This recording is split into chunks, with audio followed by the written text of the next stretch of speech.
What it do, soul visionaries and potential soul visionaries out there.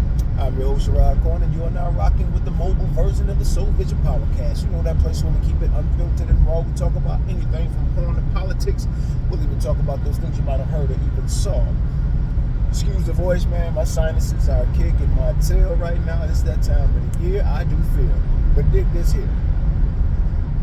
Let's talk about reparations. Black folks, you're wishing on a star that's never going to shine bright your way. It's never going to shine bright your way. You're not getting reparations. You had a black president who refused to even talk about it, didn't want to deal with it the whole nine, because he said he didn't want to, what do you call it? He really didn't want to piss off Israel, his Jewish constituents, his Jewish handlers, his Jewish donors.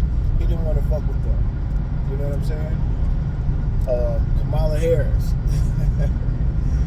She said, yo, we're not going to do one thing, you know, specifically for one group, but then she comes out and then she says, hey, let's get this Asian hate crime bill going. Hey, let's do something for the LGBTQ. Hey, let's do something for everybody. But you're not getting that. The only reparations you will get from the government are black representation in politics. That's it. You know what I'm saying? Your reparations are you being able to vote for somebody that looks like you. They may share the same hue, but they don't share the same view. This is what I'm trying to tell you.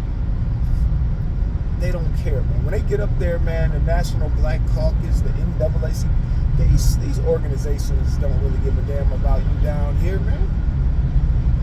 Now, you may have some in your local offices that really care, but once they reach that national spotlight, they're just there. They're fluff. What's his name? Jesse Jackson.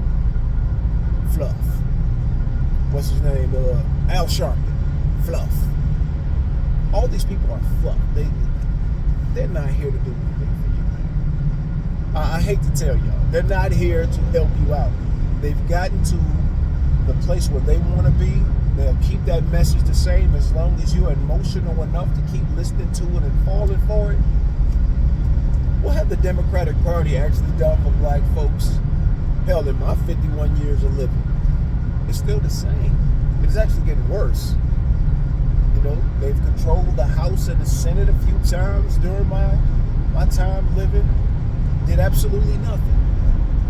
You know, you got your first black president. Hey, I fell for him too. I fell for the bullshit too. So I'm not talking reckless to nobody on that, because I was all on that. Hey man, he gonna do something. He gonna do at least get the police off our head and speak on that with some nuts. He did none of that. He did absolutely nothing. And I even had some brothers come at me like, well, what the hell y'all want him to do? He can't go in like a Black Panther and this and that and the other, but he ain't got to go in like a pussy either, though. You feel me? He did absolutely nothing for it, but guess what? He didn't promise that he would. We just assumed that he would. And he was a failure on all fronts for black folks. You know, some idiot even told me, he's like, well, he gave us hope. Motherfucker, we've been living with hope ever since we got off the boat. That's what religion was for. Hope that somebody will come and help us. But now, we got to get up, get out and get something on our own. We got to do what we have to do for us. We have to figure a way to stop this gender war we got with one another in the black community. We got to figure a way to turn our educational system around, because hey, they're putting all that money into Ukraine, putting all that money into Israel, putting all that money into all these different things, but they're not trying to fix the educational system in the United States, and especially in the black communities. We have to start getting out here and doing the things that we feel and that we need in our community to make us better. We got to stop relying or thinking we can rely on everybody else to fix what ails us. Ladies and gentlemen, y'all have a child together, man. Y'all got to learn how to co-parent. Stop running to the courts. Brothers, if you have a child with a woman, man, you got to step up. You got to be a father. Ladies, if this man is willing to step up and be a father, you got to move out the way and let him do so unimpeded. You know, ladies, start telling these men the truth. Yo, that's not your son. It's somebody else's. That's not your daughter. It's somebody else's. Bruh, if you don't feel like this child is yours, get a DNA test, whatever it takes for you to know whether or not it's your child. And if it is, you got to step up to the plate and take care of your children. That's step one, I guess. It's learning how to co-parent with one another in the black community. Step two is taking care of our children together, teaching them some good values, man. All this crap we got out here, and trust me, I come from the era where gangster rap, man, was born, right?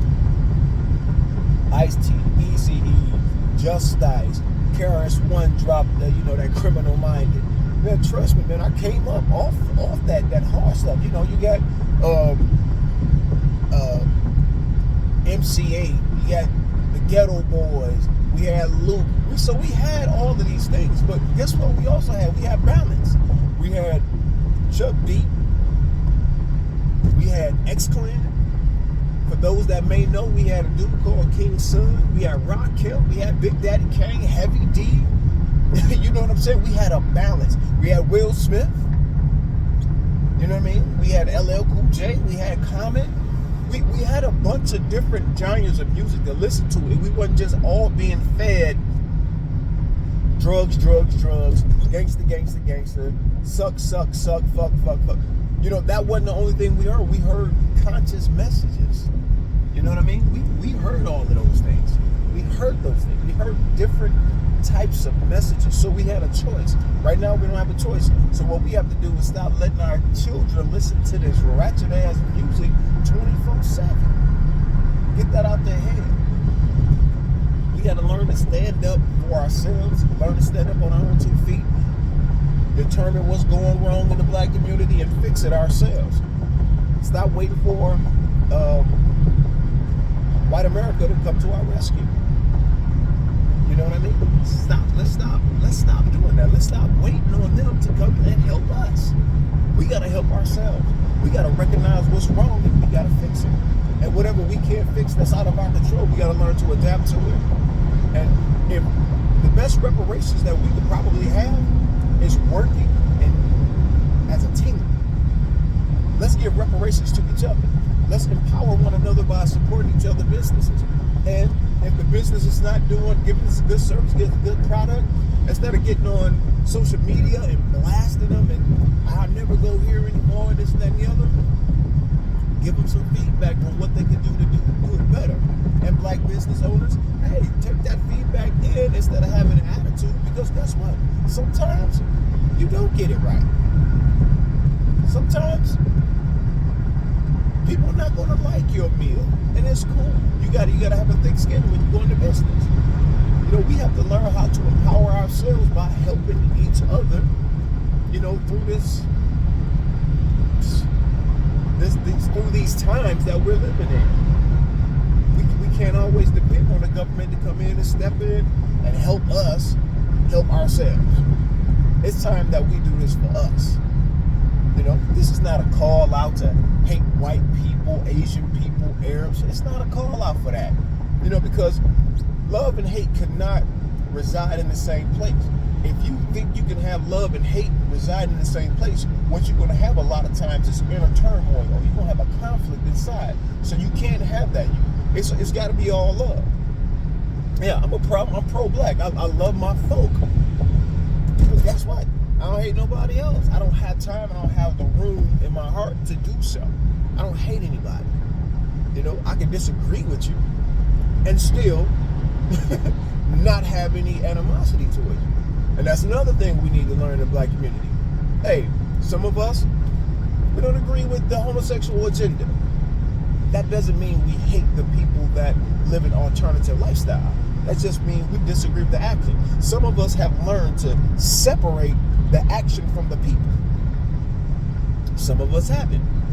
You know, the Democrats are pushing this all or nothing thing where, hey, if you don't like this or this, you're transphobic. You know, if you don't like this, you are anti-Semitic. If you are a white supremacist, if you don't, it's and the Republicans, they're no better. They're all or nothing for their side.